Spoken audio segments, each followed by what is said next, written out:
ದಾವಣಗೆರೆಯ ಧಣಿ ಶಾಮನೂರು ಶಿವಶಂಕರಪ್ಪ ವಿಧಿವಶರಾಗಿದ್ದಾರೆ. ಅವರು 95 ವರ್ಷ ವಯಸ್ಸಿನ ಶಾಮನೂರು ಶಿವಶಂಕರಪ್ಪ ಇಂದು ಇಹಲೋಕವನ್ನ ತ್ಯಜಿಸಿದ್ದಾರೆ. ಬೆಂಗಳೂರಿನ ಖಾಸಗಿ ಆಸ್ಪತ್ರೆಯಲ್ಲಿ ಶಾಮನೂರು ಕೊನೆಯುಸಿರೆಳೆದಿದ್ದಾರೆ. ಬೆಂಗಳೂರಿನ ಸ್ಪರ್ಶ್ ಆಸ್ಪತ್ರೆಯಲ್ಲಿ ಶಾಮನೂರು ಶಿವಶಂಕರಪ್ಪ ಕೊನೆಯುಸಿರೆಳೆದಿದ್ದಾರೆ. ವಯೋಸಹಜ ಕಾಯಿಲೆಯಿಂದ ಬಳಲ್ತಾ ಇದ್ದಂತಹ ಶಾಮನೂರು ಶಿವಶಂಕರಪ್ಪ ಚಿಕಿತ್ಸೆ ಫಲಿಸದೆ ಸ್ಪರ್ಶ್ ಆಸ್ಪತ್ರೆಯಲ್ಲಿ ವಿಧಿವಶರಾಗಿದ್ದಾರೆ. ಅಖಿಲ ಭಾರತ ವೀರಶೈವ ಮಹಾಸಭಾದಲ್ಲಿ ಅಂತಿಮ ದರ್ಶನಕ್ಕೆ ವ್ಯವಸ್ಥೆಯನ್ನ ಮಾಡಲಾಗಿದೆ. ಬೆಳಗ್ಗೆ 11:30ರವರೆಗೆ ಮಹಾಸಭಾದ ಕಚೇರಿಯಲ್ಲಿ ಅಂತಿಮ ದರ್ಶನಕ್ಕೆ ವ್ಯವಸ್ಥೆಯನ್ನ ಕಲ್ಪಿಸಲಾಗ್ತಾ ಇದೆ. ಬಳಿಕ ಕುಟುಂಬಸ್ಥರಿಂದ ದಾವಣಗೆರೆಗೆ ಪಾರ್ಥಿವ ಶರೀರ ರವಾನೆ ಆಗಲಿದೆ. ದಾವಣಗೆರೆ ಸರ್ಕಾರಿ ಶಾಲೆ ಮೈದಾನದಲ್ಲಿ ಅಂತಿಮ ದರ್ಶನ ಅಲ್ಲಿ ಆಗಲಿದೆ.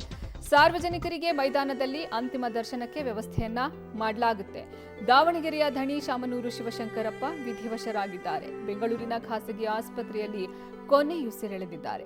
ವಯೋಸಹಜ ಕಾಯಿಲೆಯಿಂದ ಬಳಲ್ತಾ ಇದ್ರು. ಚಿಕಿತ್ಸೆ ಫಲಕಾರಿಯಾಗದೆ ಸ್ಪರ್ಶ್ ಆಸ್ಪತ್ರೆಯಲ್ಲಿ ಇಂದು ಸಂಜೆ 6:20ಕ್ಕೆ ವಿಧಿವಶರಾಗಿದ್ದಾರೆ. ಅಖಿಲ ಭಾರತ ವೀರಶೈವ ಮಹಾಸಭಾದಲ್ಲಿ ಸದ್ಯ ಅಂತಿಮ ದರ್ಶನಕ್ಕೆ ವ್ಯವಸ್ಥೆಯನ್ನ ಮಾಡಲಾಗಿದೆ. 11:30ರವರೆಗೆ ಮಹಾಸಭಾ ಕಚೇರಿಯಲ್ಲಿ ಅಂತಿಮ ದರ್ಶನಕ್ಕೆ ಅವಕಾಶ ಇರಲಿದೆ. ಬಳಿಕ ಕುಟುಂಬಸ್ಥರಿಂದ ದಾವಣಗೆರೆಗೆ ಪಾರ್ಥಿವ ಶರೀರ ರವಾನೆ ಮಾಡುವಂತಹ ಕೆಲಸ ಆಗುತ್ತೆ. ದಾವಣಗೆರೆ ಸರ್ಕಾರಿ ಶಾಲೆಯ ಮೈದಾನದಲ್ಲಿ ಅಂತಿಮ ದರ್ಶನ ಇರಲಿದೆ. ಸಾರ್ವಜನಿಕರಿಗೆ ಮೈದಾನದಲ್ಲಿ ಅಂತಿಮ ದರ್ಶನಕ್ಕೆ ವ್ಯವಸ್ಥೆಯನ್ನ ಅಲ್ಲಿ ಮಾಡಿಕೊಳ್ಳಲಾಗ್ತಿದೆ. ಶ್ವಾಸಕೋಶದ ಸೋಂಕು ಹಾಗೂ ಮೂತ್ರಪಿಂಡ ವೈಫಲ್ಯದಿಂದ ಅವರು ಆಸ್ಪತ್ರೆಗೆ ದಾಖಲಾಗಿದ್ದರು. ಅಕ್ಟೋಬರ್ 23ನೇ ತಾರೀಕು ಅವರು ಆಸ್ಪತ್ರೆಗೆ ದಾಖಲಾಗಿದ್ದು ಸುದೀರ್ಘವಾಗಿ ಅನೇಕ ತಜ್ಞರು ಅವರಿಗೆ ಚಿಕಿತ್ಸೆಯನ್ನ ನೀಡ್ತಾ ಇದ್ರು.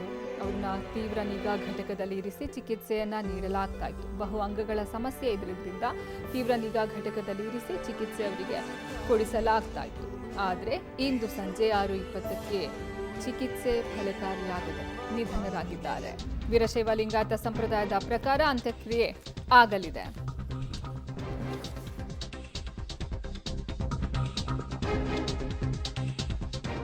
ಹನ್ನೊಂದು 30ರವರೆಗೆ ಗಣ್ಯರಿಗೆ ಅಂತಿಮ ದರ್ಶನಕ್ಕೆ ಅವಕಾಶ. ಸ್ಪರ್ಶ ಆಸ್ಪತ್ರೆಯಿಂದ ವೀರಶೈವ ಮಹಾಸಭಾದತ್ತ ಪಾರ್ಥಿವ ಶರೀರ ರವಾನೆ.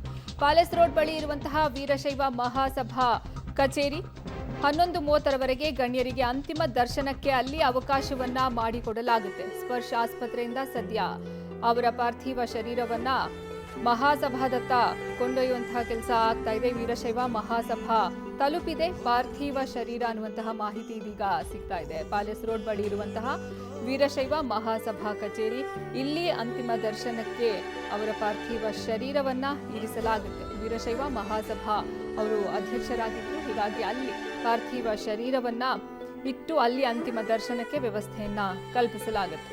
ವೀರಶೈವ ಮಹಾಸಭಾ ಪ್ಯಾಲೇಸ್ ರೋಡ್ ಬಳಿ ಇರುವಂತಹ ವೀರಶೈವ ಮಹಾಸಭೆಯ ಕಚೇರಿ ತಲುಪಿದೆ ಇದೀಗ ಪಾರ್ಥಿವ ಶರೀರ. ಅಲ್ಲಿ 11:30ರವರೆಗೆ ಗಣ್ಯರಿಗೆ ಹಾಗೂ ಸಾರ್ವಜನಿಕರಿಗೆ ಈ ಅವರ ದರ್ಶನಕ್ಕೆ ಪಾರ್ಥಿವ ಶರೀರ ದರ್ಶನ ಮಾಡೋದಕ್ಕೆ ಅವಕಾಶವನ್ನ ಕಲ್ಪಿಸಿಕೊಡಲಾಗುತ್ತೆ. ಮಾಜಿ ಸಚಿವ ಕಾಂಗ್ರೆಸ್ನ ಹಿರಿಯ ಶಾಸಕ ಶಾಮನೂರು ಶಿವಶಂಕರಪ್ಪ ಇಂದು ಸಂಜೆ ವಿಧಿವಶರಾಗಿದ್ದಾರೆ.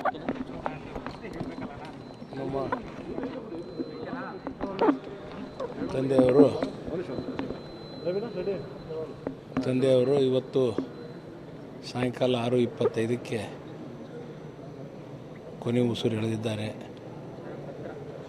ನಮ್ಗೆ ಗೊತ್ತಿದ್ದ ನಾಳೆ 4 ಗಂಟೆಗೆ ದಾವಣಗೆರೆಯಲ್ಲಿ ಅವರ ಏನು ಇವತ್ತು ಬೆಂಗಳೂರಿನಿಂದ ಕರೆದುಕೊಂಡೋಗಿ ಅಂತಿಮ ದರ್ಶನವನ್ನು ನಾಳೆ ದಾವಣಗೆರೆಯಲ್ಲಿ ಮಾಡಿ 4 ಗಂಟೆಗೆ ಆ ಒಂದು ಸಮಾರಂಭವನ್ನು ಏರ್ಪಾಡು ಮಾಡಿದ್ದಾರೆ.